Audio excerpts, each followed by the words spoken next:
Writing हमारी पड़ी थी नेचुरल सिलेक्शन, या इसी को हम लोग बोलते हैं सर्वाइवल ऑफ द फिटेस्ट। तो इसमें लिखे हैं ऑर्गेनिक इवोल्यूशन से रिलेटेड, ऑर्गेनिक इवोल्यूशन से रिलेटेड यह कॉन्सेप्ट या थ्योरी, जो भी लिख लें, यह कॉन्सेप्ट चार्ल्स डार्विन द्वारा अपनी पुस्तक, यह कॉन्सेप्ट चार्ल्स डार्विन द्वारा अपनी बुक यानी पुस्तक origin of species, origin of species bracket में लिख दीजिएगा 1895, 1895 में ये पब्लिश की गई थी, तो 1895 ब्रैकेट में जरूर डाल दीजिएगा। तो चार्ल्स डार्विन द्वारा अपनी पुस्तक ओरिजिन ऑफ स्पीसीज ब्रैकेट में 1895 में प्रस्तुत की गई, जब प्रस्तुत की गई थी, जिसे डार्विनिज्म भी कहते हैं, जिसे डार्विनिज्म भी कहते हैं। आगे लिखें, इस थ्योरी के अकॉर्डिंग, इस थ्योरी के अनुसार या अकॉर्डिंग ऑर्गेनिज्म में पॉपुलेशन इंक्रीज करने की, ऑर्गेनिज्म में यानी जीवों में अपने पॉपुलेशन को इंक्रीज करने की अत्यधिक क्षमता पाई जाती है या होती है, अत्यधिक क्षमता होती है, तथा डिफरेंट पॉपुलेशन के मेंबर के बीच, तथा डिफरेंट पॉपुलेशन के मेंबर के बीच अनेक प्रकार के कंपटीशन होते हैं, अनेक प्रकार के कंपटीशन होते हैं। जो ये जो कंपटीशन है किसको लेकर के हो सकते हैं, जो फूड कॉमा प्लेस स्थान को लेकर के हो सकता है, कॉमा वाटर को लेकर के हो सकता है, वाटर आदि, फूड प्लेस वाटर आदि के लिए हो सकता है। तो ओरिजिन ऑफ लाइफ में इन्होंने बताया, या ओरिजिन ऑफ स्पीसीज में इन्होंने अपनी पुस्तक में ये बताया कि जो डिफरेंट टाइप के पॉपुलेशन है, उन पॉपुलेशन के अंदर अपनी संख्या को उत्पन्न करने की बहुत ज़्यादा क्षमता पाई जाती है। यानी अपने पॉपुलेशन को बनाए रखने के लिए वो ऑर्गेनिज्म क्या करते हैं, आपस में बहुत बार रिप्रोडक्शन करते हैं, जिससे उनके जैसी कई संतान उत्पत्ति होती है। ठीक है, अब मान लो कोई एक पॉपुलेशन है, तो डिफरेंट प्लेस पर कोई दूसरा पॉपुलेशन पाया जा रहा है, उसकी भी संख्या बहुत है। अब वो भी हर्बीवोरस है, ये भी हर्बीवोरस है। मान लो दो पॉपुलेशन है, हर्बीवोरस है, लाइक एक मान लो जिराफ मान लेते हैं, एक जिराफ का पॉपुलेशन है, या वो छोड़ो एक बुल का पॉपुलेशन है, बफेलोज वो बुल का पॉपुलेशन है, राइट, जो हर्बीवोरस है। और एक हम लोग मान लेते हैं कि यहाँ पर डियर हिरन का पॉपुलेशन है ना, वो भी हर्बीवोरस है। तो दोनों का पॉपुलेशन इंक्रीज हो रहा है, और दोनों को क्या खाना है, फूड खाना है, और फूड में क्या खाएंगे, ग्रासेस खाएंगे। तो खाने के बीच में इन दोनों पॉपुलेशन के बीच में क्या होने लगेगा, कंपटीशन होने लगेगा कि उस प्लेस पर वो लोग, मतलब हर्बीवोर जो होते हैं, किसी लैंड को, जितने बड़े बड़े लैंड होते हैं वहाँ सारी ग्रास को खा लेते हैं, चर जाते हैं पूरा, है ना। तो यहाँ पर जो हर्बीवोर्स हैं, इनके बीच में भी क्या चल रहा है, कंपटीशन चल रहा है फूड को लेकर के। अब मान लो खाएंगे पिएंगे तो पानी भी प्यास लगेगी इनको, तो पानी के लिए भी क्या हो सकता है, कंपटीशन हो सकता है कि नहीं हमको पीना है, वो कहेंगे नहीं हमको पीना है। तो इनके बीच में क्या होता रहता है, डिफरेंट टाइप से इस तरीके के कंपटीशन होते रहते हैं, किसको लेकर के, फूड प्लेस वाटर आदि को लेकर के, राइट। नाइन से लिखें, किसी पॉपुलेशन के मेंबर में, किसी पॉपुलेशन के मेंबर में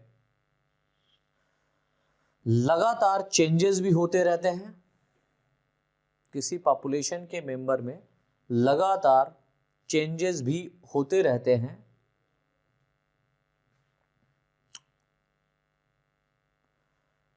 वातावरण के लिए यानी कि एटमॉस्फेयर के लिए मोस्ट एडेप्टेड ऑर्गेनिज्म का, एटमॉस्फेयर के लिए मोस्ट एडेप्टेड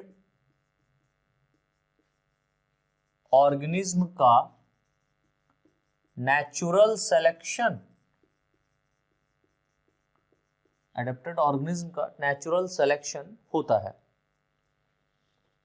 या नेचुरल सिलेक्शन करती है। मोस्ट एडेप्टेड ऑर्गेनिज्म का नेचुरल सिलेक्शन करती है तथा यह ऑर्गेनिज्म जिसको नेचर ने सेलेक्ट कर लिया, तथा यह ऑर्गेनिज्म रिप्रोडक्शन द्वारा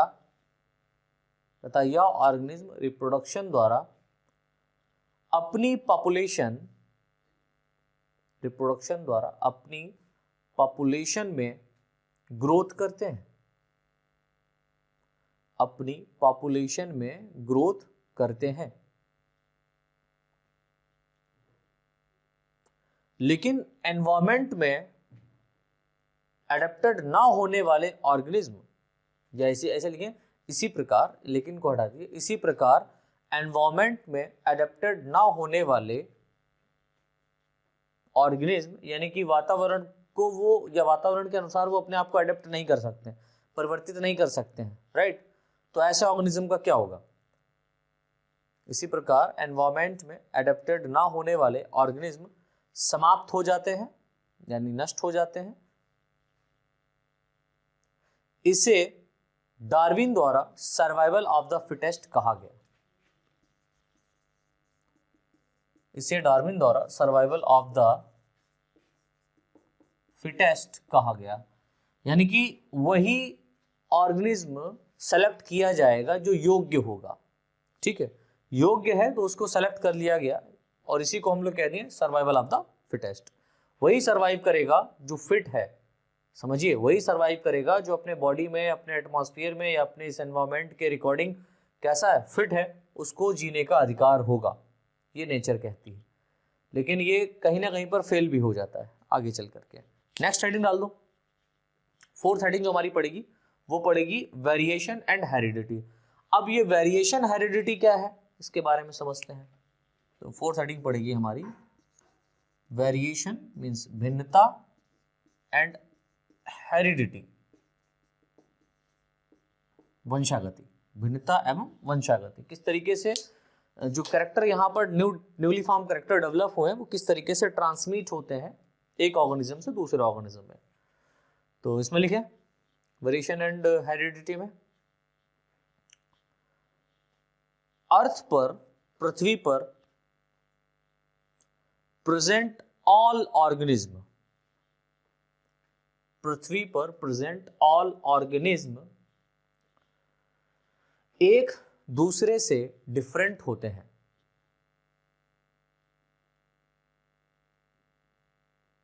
एक दूसरे से डिफरेंट होते हैं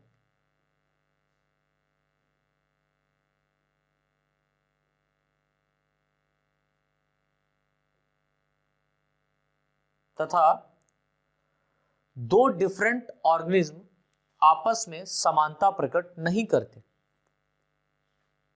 तथा दो डिफरेंट ऑर्गेनिज्म आपस में समानता, दैट मींस सिमिलरिटीज प्रकट नहीं करते हैं।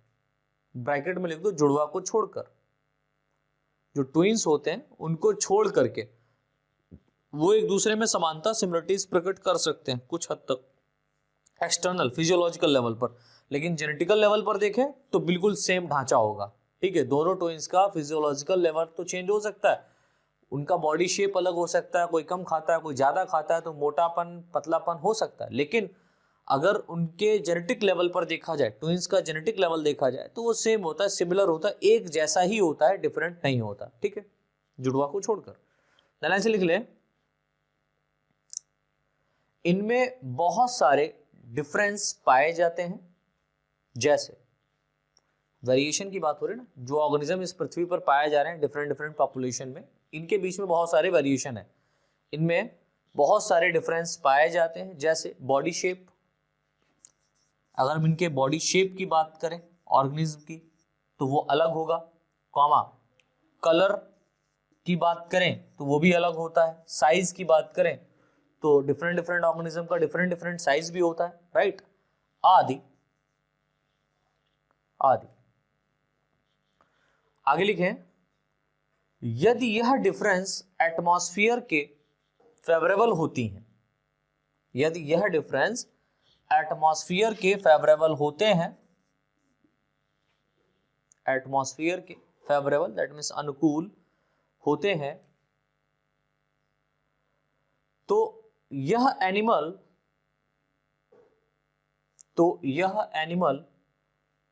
अपनी लाइफ को आसानी से व्यतीत करते हैं, तो यह एनिमल अपनी लाइफ को आसानी से व्यतीत करते हैं या जीते हैं, राइट, आसानी से जीते हैं या व्यतीत करते हैं। और यदि यही डिफरेंस एनवायरमेंट के, और यदि यही डिफरेंस एनवायरमेंट के अनफेवरेबल होते हैं, और यदि यही डिफरेंस एनवायरमेंट के, वातावरण के अनफेवरेबल होते हैं, प्रतिकूल होते हैं, तो यह एनिमल जीवन की किसी न किसी अवस्था में, लाइफ की किसी न किसी स्टेज में नष्ट हो जाते हैं, ठीक है, लाइफ की किसी न किसी स्टेज में नष्ट हो जाते हैं। आगे लिखें, सक्सेस होने वाले एनिमल, यानी कि सफल होने वाले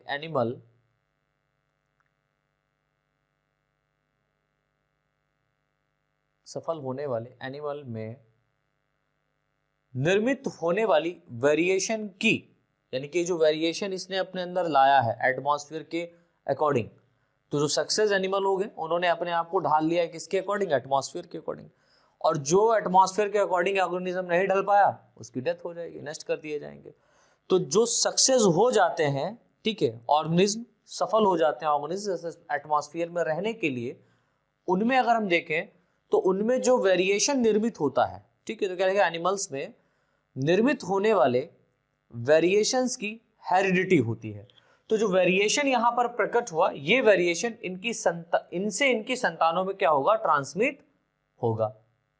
तो क्या लिखा, प्रोड्यूस होने वाले वेरिएशंस की हेरिडिटी होती है, तथा यह कैरेक्टर्स या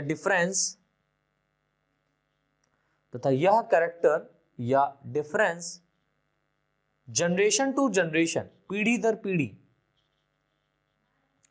जनरेशन टू जनरेशन इनकी संतानों में जाते रहते हैं, जनरेशन टू जनरेशन इनकी संतानों में जाते रहते हैं। तो यही है वेरिएशन एंड हेरिडिटी। यदि मान लो किसी पॉपुलेशन में, किसी ऑर्गेनिज्म के बीच में वेरिएशन आता है, उसमें कोई भिन्नता आ जाती है, वो डिफरेंट ऑर्गेनिज्म से थोड़ा सा डिफरेंट हो जाता है, और वो जितने भी ऑर्गेनिज्म पाए जा रहे हैं उन ऑर्गेनिज्म से डिफरेंट हुआ है एटमॉस्फेरिक लेवल पर, उन्हें ज़्यादा ठंडी लग रही है लेकिन इस ऑर्गेनिज्म को ज़्यादा ठंडी नहीं लग रही है, तो इसने अपने आप को उस वातावरण के अनुसार क्या कर दिया, ढाल दिया। तो और जो ऑर्गेनिज्म होंगे उनकी डेथ हो जाएगी ज़्यादा ठंडी पड़ने से, या ज़्यादा बरसात होने से, या ज़्यादा गर्मी पड़ने से, राइट, लेकिन ये ऑर्गेनिज्म बच सकता है इस एनवायरमेंट कंडीशन से। अब ये बचेगा तो इसके अंदर वेरिएशन आया, अब मान लो इसके जैसे और भी बचेंगे, तो ये क्या करेंगे, आपस में रिप्रोडक्शन करेंगे। जब रिप्रोडक्शन करेंगे तो इसके अंदर जो वेरिएशन आया वो इसकी जनरेशन में भी क्या होगा, ट्रांसमिट होता रहेगा पीढ़ी दर पीढ़ी। ये खास बात है वेरिएशन एंड हेरिडिटी की। वेरिएशन आएगा तो डेफिनेटली क्या होगा, वंशागति भी होगा, लेकिन बशर्ते ये है कि वेरिएशन जिस ऑर्गेनिज्म में आया है उसको रिप्रोड्यूस करने की कैपेबिलिटी मिले या रिप्रोड्यूस करने का चांस मिले, तभी क्या होगा, उसके वेरिएशंस नेक्स्ट जनरेशन में ट्रांसमिट होंगे। चलिए, तो ये तो बात हो गई हमारी वेरिएशन एंड हेरिडिटी की। नेक्स्ट जो हेडिंग हमारी पड़ेगी वो रहेगी एडेप्टेशन टू द एनवायरमेंट। इस एनवायरमेंट के लिए ऑर्गेनिज्म कैसे अडेप्ट होता है या कैसे अपने आप को परिवर्तित करेगा, किस तरीके से अपने आप को चेंज करेगा एनवायरमेंट के प्रति, ठीक है, अडेप्ट कराएगा। तो नेक्स्ट हेडिंग हमारी पड़ेगी adaptation to the environment. Next heading हमारी पड़ेगी एडेप्टेशन टू द एनवायरमेंट, यानी कि वातावरण के प्रति अपने आप को परिवर्तित करना, ठीक है, अडेप्ट करना।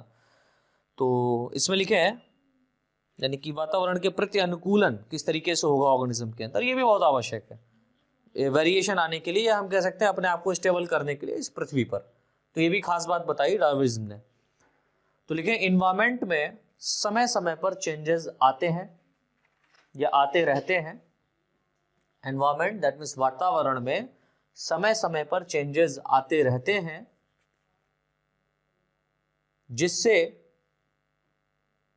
जिससे वह चेंज होता रहता है। कौन चेंज होता है? वातावरण ना।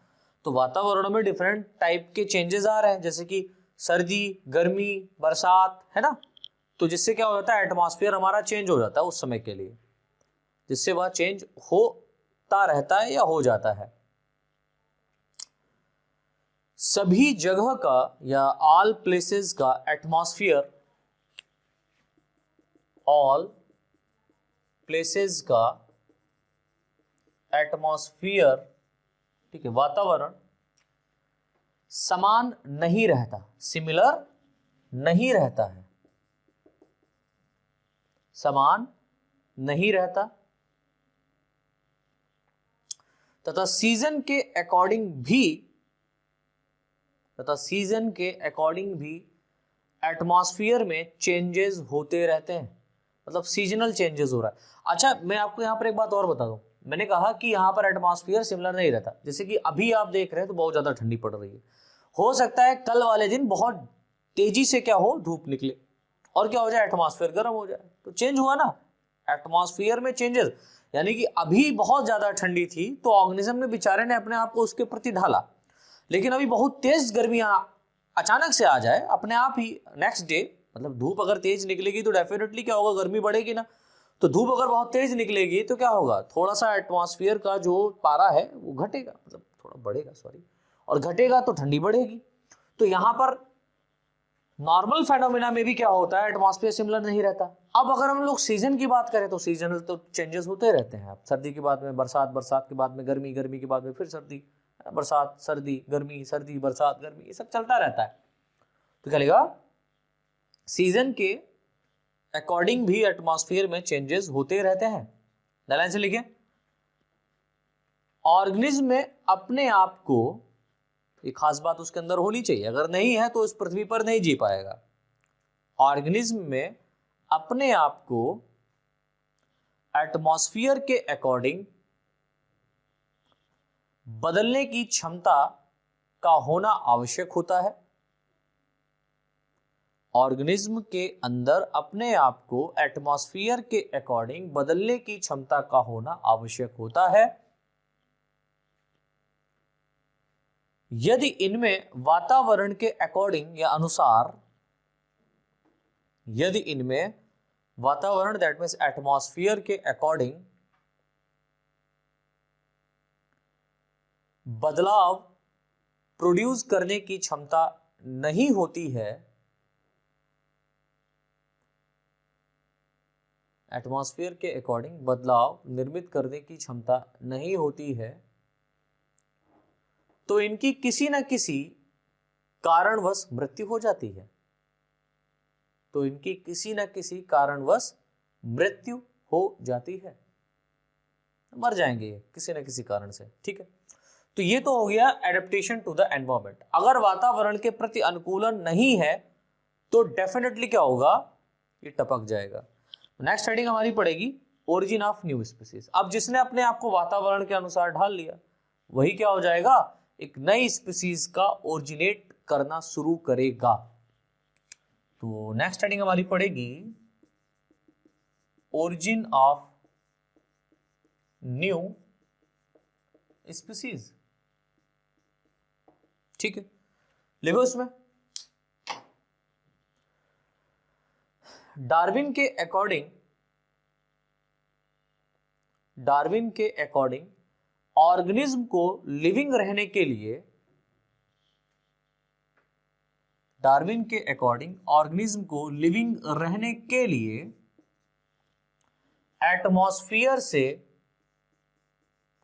एटमॉस्फेयर या एनवायरमेंट, वातावरण, एटमॉस्फेयर या वातावरण से स्ट्रगल करना पड़ता है। वो खाता पीता सब कुछ है, उसके पास प्लेस भी बहुत अच्छा है, उसने सब बहुत ताकतवर है, लेकिन अगर उसके अंदर वातावरण के प्रति अपने आप को परिवर्तित करने की कैपेबिलिटी नहीं है तो सब कुछ बेकार। कितने भी आप ताकतवर हो, कुछ भी आप करो, आप नहीं जी पाएंगे। जैसे कि डायनासोर्स को देख लो, कितने ताकतवर थे, लेकिन वातावरण के अनुसार नहीं बदल पाए अपने आप को, नहीं बदल पाए तो निकल लिए, विलुप्त हो गए बेचारे कतई। बेचारे क्या, अगर वो नहीं निकलते तो फिर हम लोग नहीं होते, हम लोग होते तो आप समझ सकते हो, जुरासिक पार्क वाली मूवी देखो, चुन चुन के खाते। तो क्या लिखा, स्ट्रगल करना पड़ता है तथा अपने आप को वातावरण के फेवरेबल बनाना पड़ता है, या अपने आप को वातावरण के फेवरेबल बनाने के लिए, वातावरण के फेवरेबल बनाने के लिए डिफरेंट कैरेक्टर में चेंजेस को लाना होता है, डिफरेंट कैरेक्टर में चेंजेस को लाना होता है। ऐसा करने से वह अपने एंसेस्टर से डिफरेंट नजर आने लगते हैं, यानी कि जो उनके पूर्वज हैं उनसे ये डिफरेंट नजर आने लगेंगे डेफिनेटली। अगर मान लो कि कोई ऑर्गेनिज्म ऐसा है जो किसी वातावरण में रहने के लिए एडेप्ट था, उसके अंदर कुछ अलग तरीके के कैरेक्टर थे, राइट, लेकिन अभी क्या है कि उसी के जैसे ही ऑर्गेनिज्म ने क्या किया, अपने आप को, अब वातावरण तो चेंज हो रहा है तो वो वातावरण उसके लिए सुटेबल ना हो करके जो वातावरण है उसमें उसको ढालना पड़ेगा। जब वो अपने आप को उस वातावरण के अनुसार ढालने का प्रयास करता है या ढालता है तो क्या होता है, उसके अंदर वेरिएशन आ जाता है और वो अपने एंसेस्टर से थोड़ा सा क्या हो जाता है, डिफरेंट दिखने लगता है। अब डेफिनेटली वेरिएशन अगर आएगा तो क्या होगा, हाँ बिल्कुल सही समझ रहे हो, हेरिडिटी होगी। तो उस ऑर्गेनिज्म से जो नई संतान प्रोड्यूस होगी वो उसके जैसी होगी, ना कि उसके पूर्वज जैसे, उसके एंसेस्टर जैसे। तो क्या होगा, वो परिवर्तित होकर के एक नया जनरेशन, एक नया युग हम ये कह सकते हैं प्रारंभ कर देता उस पॉपुलेशन का, ठीक है। और इसी से धीरे धीरे एक नई स्पीसीज प्रोड्यूस हो जाती है। और स्पीसीज, ये ऐसे इन्होंने कहा स्पीसीज प्रोड्यूस हो रही चेंज होने से, एक्चुअल में स्पीसीज का जो प्रोडक्शन होता है वो म्यूटेशन के कारण होता है, लगातार म्यूटेशन होने से चेंजेस आते हैं बॉडी के अंदर, ठीक है। तो without mutation not variation, mutation तो होना ही है वेरिएशन लाने के लिए। अच्छा, अब आप कहेंगे सर अब आप कैसे कह सकते हो, मैंने कहा न्यू स्पीसीज बनाने के लिए, बाकी तो आप समझ ही सकते हो, वेरिएशन तो आता ही है, वेरिएशन तो है ही है। क्रॉसिंग ओवर भी उसका एक कारण है, क्रॉसिंग ओवर तो मेन फैक्टर है वेरिएशन का। भाई कोई भी जनरेशन अगर प्रोड्यूस हुआ है, कोई भी बेबी आया है तो वो अपने माता पिता के सिमिलर नहीं दिखाई देता है, डिफरेंट दिखाई देता है उनसे। क्यों? क्योंकि उनके बीच उनके गैमीट्स के प्रोडक्शन के समय क्रॉसिंग ओवर हुआ, ठीक है, मियोसिस डिवीजन के टाइम में, राइट। अगर वो बिल्कुल अपने माता पिता से बिल्कुल भिन्न होकर के एक नई प्रजाति के रूप में दिखाई देने लगे तो डेफिनेटली उसके अंदर क्या हो जाएगा, म्यूटेशन हो जाएगा। क्या होगा, म्यूटेशन होगा, तभी वो बिल्कुल डिफरेंट दिखाई देगा, बिल्कुल ही डिफरेंट दिखाई देगा अपने माता पिता से। खैर, तो यहां पर क्या लिखा, डिफरेंट नजर आने लगते हैं, एंसेस्टर से डिफरेंट नजर आने लगते हैं तथा यह डिफरेंस भिन्नताएं, वेरिएशंस पीढ़ी दर पीढ़ी, जनरेशन टू जनरेशन जाते रहते हैं, जनरेशन टू जनरेशन जाते रहते हैं। इन कैरेक्टर के वंशागति होते रहने से, देखिए इन कैरेक्टर के वंशागति होते रहने से एक समय ऐसा आता है जब वह एनिमल अपने एंसेस्टर से, अपने पूर्वज से इतने डिफरेंट हो जाते हैं, इतने भिन्न हो जाते हैं कि उसे न्यू स्पीसीज मानकर, नई प्रजाति मानकर न्यू प्लेस दे दिया जाता है। ये तो बात बिल्कुल सही है, न्यू स्पीसीज मानकर न्यू प्लेस दे दिया जाता है। तो इस तरीके से बेटा ये हमारा यहाँ पर ऑर्गेनिक इवोल्यूशन में जो डार्विन साहब ने अपनी कुछ बातें बताई उसको हम लोगों ने यहाँ पर समझा। ठीक है, अब कुछ खास बातें हैं, जैसे कि यहाँ पर डार्विनिज्म जो थे वो फेल भी हुए हैं अपनी कुछ बातों को लेकर के। ठीक है, अपने कुछ कॉन्सेप्ट को देते समय ये बेचारे कहीं ना कहीं पर फेल भी हुए हैं, तो इनके जो फेलियर्स हैं उनको भी थोड़ा सा समझ लेते हैं, इंपॉर्टेंट है। तो नई लाइन से लिख लो, नई लाइन से लिखो,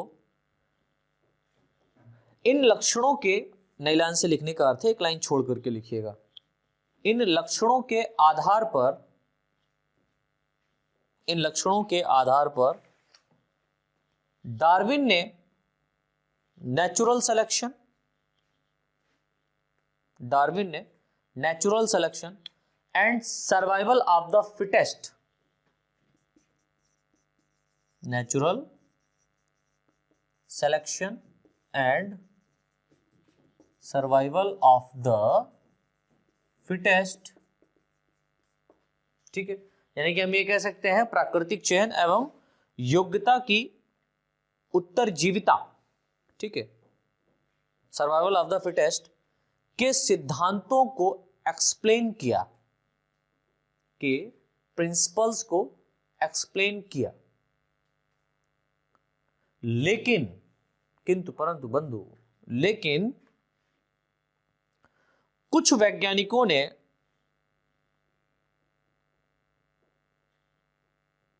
लेकिन कुछ वैज्ञानिकों ने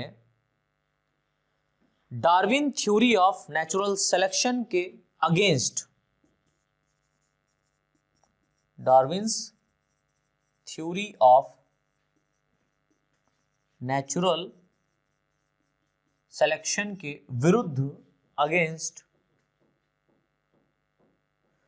अनेक आपत्तियां जताई, अनेक आपत्तियां जताई। जैसे यह आपत्ति क्या क्या है उनके बारे में लिख लो फटाफट। जैसे नंबर 1 में लिखे है, डार्विन का सिद्धांत, डार्विन का सिद्धांत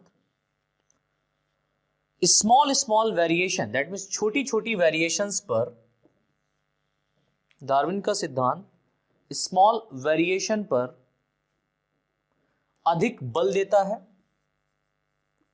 स्मॉल वेरिएशन पर अधिक बल देता है, यानी कि इनका जो सिद्धांत है ये छोटे छोटे वेरिएशंस को अधिकतर समझा रहे हैं, राइट, बल देता है, लेकिन परिवर्तन हो रहे, चेंजेस हो रहे अंगों की उपयोगिता की व्याख्या नहीं कर रहा है, लेकिन चेंज हो रहे ऑर्गन्स की चेंज हो रहे ऑर्गन्स की यूज या यूजिलिटी, या हम ये कह सकते हैं उपयोगिता, यूजेस की उपयोगिता की व्याख्या नहीं कर पाता है। यानी कि इन्होंने ये तो बताया कि वेरिएशन आ रहा है, लेकिन वेरिएशन आ क्यों रहा है ये नहीं बताया। मींस वेरिएशन आने का एक कारण ये है, मान लीजिए कि हाथ जो हमारे हैं, एक एग्जांपल मैं ले रहा हूं समझने के लिए, जो हमारे हाथ है इसकी हम उपयोगिता कम कर दें, जैसे कि दायां हाथ किसी बच्चे में बायां हाथ काम करता है, तो हमारा जो एक्टिव होता है मोस्ट पर्सन्स में क्या होता है, वो सीधे हाथ से लिखते खाते पीते हर काम करते हैं, उल्टे हाथ से बहुत कम जो है ना यूज करते हैं। तो ऐसा क्यों नहीं हुआ कि हम उल्टे हाथ का कम प्रयोग करते हैं, तो डेफिनेटली जिसका उपयोगिता कम हो रही है, ये तो आप आगे जब लैमार्किज्म के बारे में पढ़ेंगे, लैमार्कवाद पढ़ेंगे, तो उन्होंने उसके विषय पे ज्यादा जोर दिया है, लेकिन डार्विन ने ऐसा नहीं कहा। लेकिन हम थोड़ा सा रिलेट करके समझते हैं कि अगर कोई अंग ज्यादा उपयोग हो रहा है या कोई अंग उपयोग ही नहीं हो रहा है, तो उसमें चेंजेस कैसे हुआ, है ना भाई। इन्होंने यही बताया कि वेरिएशन आया है, वेरिएशन आने का कई कारण है। मान लो सीधा हाथ हमारा ज्यादा काम करता है, उल्टा हाथ काम नहीं करता, तो वेरिएशन तो है। ये काम इससे क्या, कभी आप मतलब बहुत कम ही क्या करते हैं, इससे पानी पीते हैं, पानी हमेशा इससे पीते हैं, खाते इससे हैं, लिखते इससे हैं, है ना। अगर किसी को मारना होता है तो इससे मारते हैं, ज्यादातर इससे पकड़ लेते हैं सिर्फ, समझ रहे हो। तो इसका कम उपयोग हो रहा है, जब कम उपयोग हो रहा है तो इसे धीरे धीरे छोटा हो जाना चाहिए था, या मान लो ये विलुप्त हो जाता, अगर ऐसे ही कुछ था, चेंजेस हो जाता। तो इनको यही कहा गया कि इनका जो नेचुरल सिलेक्शन में जो वेरिएशंस दिखाए गए हैं वो वेरिएशन स्मॉल टाइप के हैं, लेकिन जो चेंजेस हो रहे हैं ऑर्गेनिज्म में और उनके अंदर जो ऑर्गन डेवलप हो रहे हैं, उन ऑर्गन के डेवलप होने का यूज इन्होंने नहीं बताया कि क्या उपयोगिता है इन ऑर्गन्स की, राइट। सेकेंड पॉइंट लिख लो, सेकेंड पॉइंट लिख लो, यह किसी ऑर्गन के, सेकेंड पॉइंट लिखिए, यह किसी ऑर्गन के यूज यानी उपयोग, कॉमा अनुपयोग अनयूज्ड, यूज्ड कॉमा अनयूज्ड व वेस्टिजियल होने की व्याख्या नहीं करता। वेस्टिजियल यानी कि अवशेष, वेस्टिजियल होने की व्याख्या नहीं करते, यानी कि इनका जो, अब आपको पता है छोटी छोटी, हर कोई इंसान परफेक्ट नहीं होता। डार्विन साहब ने बहुत अच्छा काम किया, इसमें कोई दो राय नहीं है, लेकिन अब वहां तुम बैठे ही हो सिर्फ बात में फांस निकालने के लिए या बाल में फांस निकालने के लिए, तो कोई क्या कर सकता है यार। अब आप देखो ये छोटी छोटी बातें हैं, जैसे कि इनका वेरिएशन जो यहाँ पर दिया है वो स्मॉल वेरिएशन पर आ रहा है, बड़ा वेरिएशन क्यों नहीं हुआ? अगर वेरिएशन आया है तो चेंजेस जो ऑर्गन हुए उनकी उपयोगिता आपने क्यों नहीं बताई? अरे यार नहीं बता पाया, कोई बात नहीं। अब यहाँ पर ये समझो, ऑर्गन जो डेवलप हुए हैं उनका क्या यूज है, क्या अनयूज है, कैसे वेस्टिजियल होते हैं या क्यों वेस्टिजियल हुए, उनको यार कौन बताएगा इसके बारे में? ये तो बहुत डीप नॉलेज वाला बात है, या तो बहुत ज्यादा उन्होंने अध्ययन किया होता। उन्होंने इतना सब कुछ बता दिया, वही बहुत कुछ है, ठीक है। चलो थर्ड इनकी आलोचना लिख लो, इनके सिद्धांत की थर्ड आलोचना। डार्विन सोमैटिक तथा जर्मिनल वेरिएशन में, डार्विन सोमैटिक, सोमैटिक कहने का मतलब बॉडी के लेवल पर, व जर्मिनल कहने का मतलब गैमेटिक लेवल पर, ठीक है। यानी कि जब गैमीट्स बनेंगे तो उसमें जो वेरिएशन आ रहा है उसके लेवल पर आपको बताना चाहिए था और सोमैटिक लेवल पर भी बताना चाहिए था। तो डार्विन जो थे वो सोमैटिक तथा जर्मिनल वेरिएशंस में कोई अंतर नहीं बता पाए, वेरिएशंस में कोई अंतर नहीं बता पाए। ये भी इनकी एक आलोचना रही। आपने अगर वेरिएशन बताया है तो वेरिएशन आपको दो जगह बताना चाहिए था, कि उसके शारीरिक रूप में क्या चेंजेस आया और उसके गैमीट्स के रूप में या जर्माइनल रूप में क्या चेंजेस आया, आपको ये बताना चाहिए था। मतलब ये कह रहे हैं कुछ साइंटिस्ट हैं डार्विन साहब की थ्योरीज को लेकर के। एक और आलोचना लिख लो, फोर्थ, डार्विन का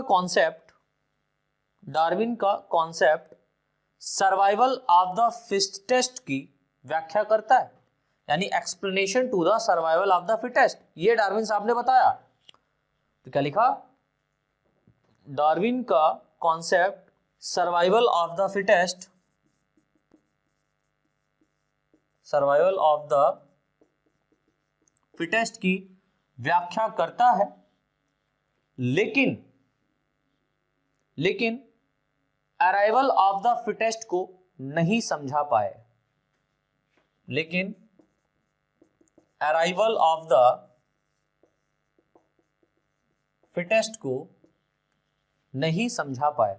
तो सर्वाइवल ऑफ द फिटेस्ट तो इन्होंने समझा दिया कि जो योग्य होगा वही जिएगा, लेकिन ये योग्य प्राणी आया कैसे, अराइवल कैसे हुआ, इसका ये किस तरीके से प्रकट हुआ, हम ये कह सकते हैं, ठीक है। आगमन कैसे हुआ इसका, इसके विषय में इन्होंने व्याख्या नहीं दी, तो इसलिए इनकी क्या बन गई, आलोचना बन गई। एक और लिख लीजिए पॉइंट यहां पर, नेक्स्ट पॉइंट लिखे,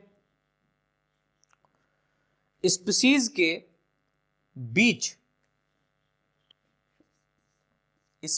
के बीच अधिक अंतर यानी कि मोर डिफरेंस होने का कारण, मोर डिफरेंस होने का कारण, अधिक डिफरेंस होने का कारण एडेप्टेशन है, अनुकूलन है, एडेप्टेशन है। ये तो बात समझ में आती है कि जो डिफरेंट टाइप की स्पीसीज पाई जा रही है उनमें जो बहुत सारा डिफरेंस हमको देखने को मिला है वो एडेप्टेशन है, यानी कि जो पॉपुलेशन का ऑर्गेनिज्म है उसने अपने आप को अडेप्ट कर लिया, ठीक है, वातावरण के अनुसार कुछ नहीं कर पाए तो धीरे धीरे ये क्या हो गया, चेंजेस हो गया और एंसेस्टर से वो अपने डिफरेंट हो गए, नई स्पीसीज बन गई। ये तो समझ में आई। लेकिन खास बात यहां पर क्या है कि ये अंतर उत्पन्न कैसे हुए और कैसे वंशागति हुए, डार्विन ने इसकी व्याख्या नहीं की। समझ में आया? तो लिख लो, एडेप्टेशन है तथा यह अंतर कैसे प्रोड्यूस हुए, हाउ टू प्रोड्यूस, यह अंतर कैसे प्रोड्यूस हुए, व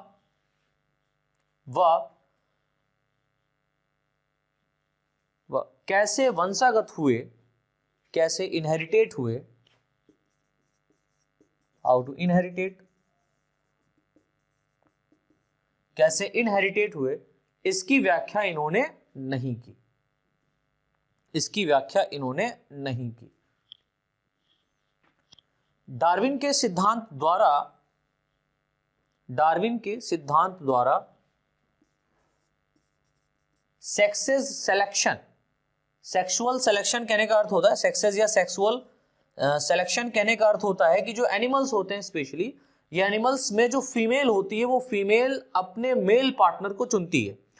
तो जो मेल पार्टनर को चुनना है, कैसे चुनेगी, और जो दो मेल पार्टनर है उनके बीच में कैसे, अब आप समझिए, मान लो बहुत सारे, आपको पता है एक पॉपुलेशन में बहुत सारी मेल हैं और कुछ फीमेल हैं, ठीक है, तो वो फीमेल कैसे किसी मेल के साथ में रिप्रोड्यूस करेगी, तो उसके लिए यहाँ पर वो कैसे सेलेक्ट करेगी, तो सेलेक्ट करने के लिए क्या होगा, डेफिनेटली दो मेल के बीच में लड़ाई होगी कि जो जीतेगा वही फीमेल के साथ में रिप्रोड्यूस करता है। तो ये बात डार्विन साहब द्वारा समझाई नहीं गई, इसलिए ये इनकी एक आलोचना बन गई। तो क्या लिखा, डार्विन द्वारा सेक्सुअल सिलेक्शन में फीमेल द्वारा अट्रैक्टिव मेल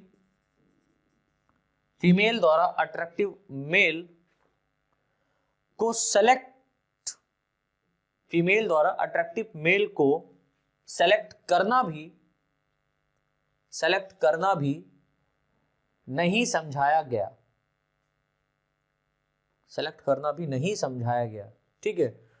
तो ये कुछ पॉइंट हैं जिनकी वजह से डार्विन साहब की जो थ्योरी है उसके ऊपर ठप्पा लगाया गया। कैसा है, आपने बहुत अच्छा काम किया, लेकिन उस काम के लिए हम आपको इतनी तारीफ नहीं दे सकते हैं कि जितनी आपको मिलनी चाहिए। कुछ खास बातें हैं जिनकी आपने कभी व्याख्या ही नहीं की, जैसे कि स्मॉल वेरिएशन के बारे में आपने बात करी, लेकिन इन स्मॉल वेरिएशंस के कारण जो चेंजेस आए ऑर्गेनिज्म के अंदर, उनका यूजेस क्या है वो आपने नहीं बताया। देन सेकेंड पॉइंट में जो ऑर्गन है उनका यूज, अनयूज और ये वेस्टिजियल कैसे है, ये भी आपने नहीं बताया। थर्ड पॉइंट में आपने बिल्कुल ये नहीं समझाया कि सोमेटिक और जेनेटिकल वेरिएशन कैसे हो रहा है। आपने वेरिएशन तो बताया, लेकिन सोमेटिक वेरिएशन और जेनेटिकल वेरिएशन क्या है इसके बारे में आपने नहीं समझाया। तो आपको हम वरीयता नहीं देंगे। हम कहा यार साइंटिस्ट नहीं दे रहे, हम तो बहुत दे रहे हैं। फिर उन्होंने कहा कि सर्वाइवल ऑफ द फिटेस्ट, तो आपने समझाया कि जो योग्य है वो इस पृथ्वी पर जिएगा, लेकिन ये योग्य पर्सन आया कहां से, अराइवल ऑफ द फिटेस्ट, आगमन कैसे हुआ इसका, आपने नहीं बताया, ठीक है। फिर हमने यहां पर देखा कि जो स्पीसीज हैं ये मोर डिफरेंस एक दूसरे में प्रकट करती हैं, यानी कि जो बहुत सारी स्पीसीज हैं ये एक दूसरे से बहुत डिफरेंट प्रकट करती हैं। और ये डिफरेंट का कारण क्या है, एडेप्टेशन। क्या इनके अंदर एडेप्टेशन हुआ है, बिल्कुल सही बात है, लेकिन आपने ये बिल्कुल नहीं बताया कि ये कैसे प्रोड्यूस हुई और कैसे इनहेरिटेट हुई। मतलब स्पीसीज कैसे, ये नई स्पीसीज कैसे प्रोड्यूस हुई और नई स्पीसीज प्रोड्यूस होने के बाद में वो इनहेरिटेट कैसे हुई, गई कैसे, ये आपने बिल्कुल नहीं समझाया। फिर इन्होंने ये भी नहीं बताया कि जो सेक्सुअल सिलेक्शन है, फीमेल द्वारा जो सेक्सुअल सिलेक्शन किया जाता है मेल पर्सन में, उसका सिद्धांत आपने बिल्कुल नहीं दिया, बिल्कुल नहीं समझाया। कैसे हम माने कि आप इतना अच्छा काम किए, लेकिन हम लोग मानते हैं क्योंकि उनको पढ़ रहे हैं। अब इनके कहने से उनको नहीं छोड़ा जा सकता, उन्होंने ये काम किया। अगर वो काम नहीं करते तो तुम बेटा यहां पर ये आलोचना भी नहीं निकाल पाते। समझ में आ रहा है? चलो, तो इतनी बात हमको समझ में आ गई कि इनकी क्या आलोचना। अगर मान लीजिए कि क्वेश्चन यही आता है कि डार्विन द्वारा प्रयोग किए जाने के बाद उनकी आलोचना को समझाइए, तो उनकी जो आलोचना है, कुछ वैज्ञानिकों ने क्या क्या आलोचनाएं की है वो मैंने यहाँ पर आपको 4 पॉइंट में लिखा दिया। और भी आलोचना है, लेकिन ये 4 इंपॉर्टेंट है। देन इसके बाद में आपको नियो डार्विनिज्म के बारे में पढ़ना है। अब ये आलोचनाएं सामने जब प्रकट हुई तो इन आलोचनाओं को देख करके, समझ करके कुछ और वैज्ञानिक पैदा हुए। उन वैज्ञानिकों ने क्या किया कि डार्विन की नेचुरल सिलेक्शन को एक मॉडिफाइड फॉर्म में प्रस्तुत किया, जिसे नियो डार्विनिज्म कह दिया, नव डार्विनवाद कह दिया। तो नई लाइन से एक लाइन छोड़ करके लिख लो, नई लाइन से एक लाइन छोड़ करके लिखो। डार्विन की थ्योरी के लिए अनेक वैज्ञानिकों ने ऑब्जेक्शन को दिया गया, या अनेक वैज्ञानिकों के द्वारा, डार्विन की थ्योरी के लिए अनेक वैज्ञानिकों के द्वारा ऑब्जेक्शन को दिया गया, जिससे वैज्ञानिकों द्वारा अनेक ऑब्जेक्शंस को दिया गया जिससे वैज्ञानिकों द्वारा डार्विन की नेचुरल सिलेक्शन थ्योरी को, डार्विन की नेचुरल सिलेक्शन थ्योरी को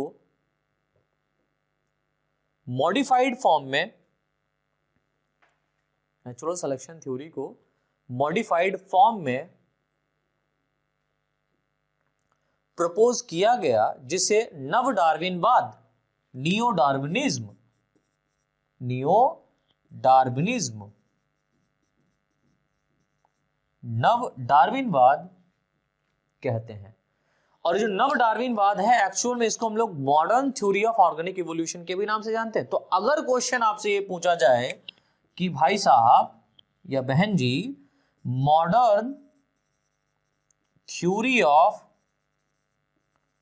ऑर्गेनिक इवोल्यूशन को समझाइए, modern theory of organic evolution, that means neo Darwinism की ही बात होगी।